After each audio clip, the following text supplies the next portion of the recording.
반려동물 장의사 임실장입니다. 이번에 그 컨텐츠는 반려동물 장례식장을 어떻게 찾아야 되는지에 대해서, 그리고 어떤 장례식장이 좋은 장례식장인가, 또는 어떤 장례식장은 좀 배제를 해야 되는 첫 번째 요건이 되는지, 그런 부분에 대해서 간단히 설명을 드리고자 합니다.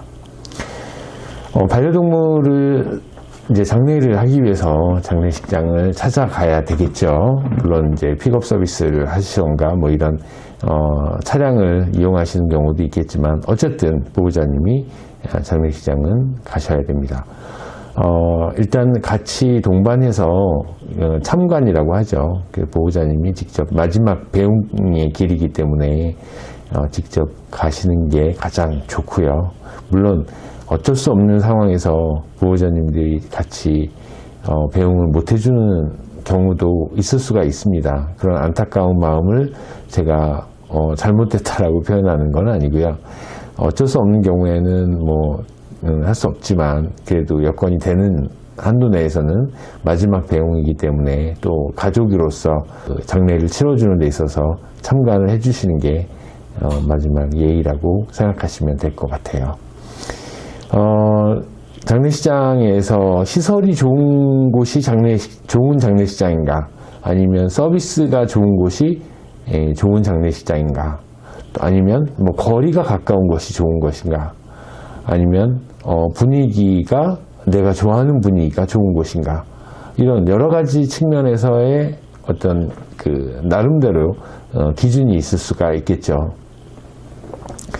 근데 제가 간단히 설명을 드리면, 일단 시설이 좋은 곳이 먼저 눈에 들어오는 건 사실입니다. 하지만 시설이 좋은 것은 그 장례식장의 재산이고요. 서비스가 좋은 곳은 그만큼 어떤 친절도라든지, 또는 어떤 매뉴얼이라든지, 또는 프로그램이라든지 이런 것들이 알차다는 얘기고, 그것은 곧 나에게 또는 우리 아이에게 바로 돌아오는 그런 것이기 때문에, 어떻게 보면 시설보다는 서비스, 매뉴얼 또는 프로그램이 좋은 곳이 더 좋은 장례식장이라고 저는 생각합니다. 물론 가까운 곳을 더 선호하시는 분들이 많이 있습니다. 요즘 바쁜 시기에 시간도 없는데 뭐 일일이 좋은 곳을 찾아서 먼 곳을 가야 되느냐, 그냥 가까운 데서 대충 하면 되지 라고 말씀을 하실 수도 있어요. 이제 그런 경우도 있고, 또 조금이라도 우리 아이들 위해서 마음의 배려를, 또는 어떤 좋은 장례식장을 나름대로 찾는 그런 수고로움을, 번거로움을 마다하지 않는 그런 가족애가 있다면, 그런 나름대로 좋은 장례식장을 찾아서 가시는 것도 나름 나중에 후회가 되지 않는 좋은 결정이라고 생각을 합니다. 그리고 가장 먼저 배제해야 할 곳이 있어요.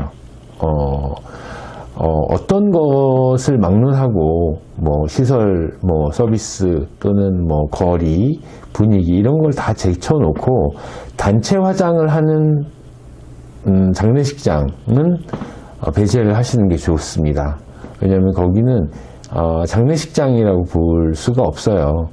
어떻게 보면 화장장이 아닌 그냥 소각장 개념으로 운영을 하는 거라고 보시면 되기 때문에, 이 장례식장 화장장인데 단체 화장도 같이 받는 곳이다 그러면 장례식장에서 배제를 하는 것이 우선이라고 생각을 합니다. 그런 곳은 어떤 그 뭐랄까 하여튼 좀 공장 같은 그런 느낌이 드는 데가 대부분이고, 또 어떤 매뉴얼이라든지 또는 프로그램이라든지 이런 것들이 많이 부족한 게 사실이거든요. 그러니까 아마 보호자님도 가시면 충분히 느끼실 거예요. 그래서 그런 데는 일단은 배제해 주시는 게 제일 좋습니다. 그리고 말 그대로 그런 곳은 이제 폐기물 업체나 하는 일을 하는 곳이기 때문에 장례식장이 아니라고 저는 생각을 해요. 그래서 그런 곳은 조금 배제를 하는 곳이 맞다고 저는 생각을 합니다. 그리고 그 서비스 면에서 어떤 가격과의 어떤 그 차이점이 생길 수가 있습니다.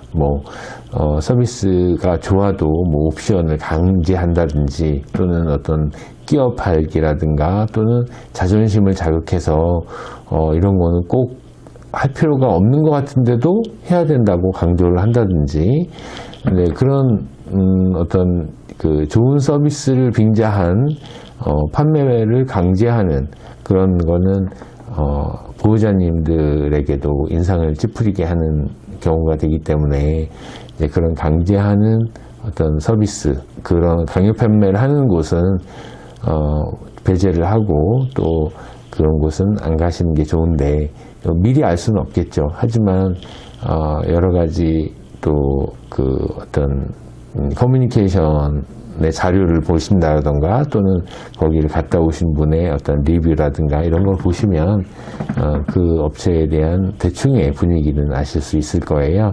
그래서 그렇게 해서 자료를, 정보를 좀 제공을 받으셔서 가시면 좋지 않을까라고 생각을 합니다. 그 다음에 그 세 번째로 중요한 점은 인터넷상으로 호객행위를 하는 소기업을 말하는 위탁업체를 가려내셔야 됩니다. 일반 장례식장을 운영하지 않으면서 직영하는 것처럼 상담을 하고 있고요. 이런 곳을 선택해서 경유하시게 되면 그만큼의 경비를 더 들게 됩니다. 납골 땅만 운영하는 옵션을 강제할 수도 있고요. 또 보호자분들이 직접 참관하지 않게 되는 경우도 있고요. 또는 어떤 그 아까 말씀드린 물품이나 어떤 그 상품을 강제 판매를 강요받을 수도 있습니다. 네, 이런 마케팅만 하는 업체들은 주로 이제 인터넷상에서 굉장히 그 활동을 많이 하고 있죠. 그런 업체들은 직접 운영을 하고 있는지 또는 아예 직접 운영하는 곳을 찾아가시는 게 가장 확실하고 또 비용도 절감하실 수 있는 방법이라고 생각을 합니다. 다음 시간에는 이제 염습에 대해서 정확하게 자세하게 말씀을 드리겠습니다.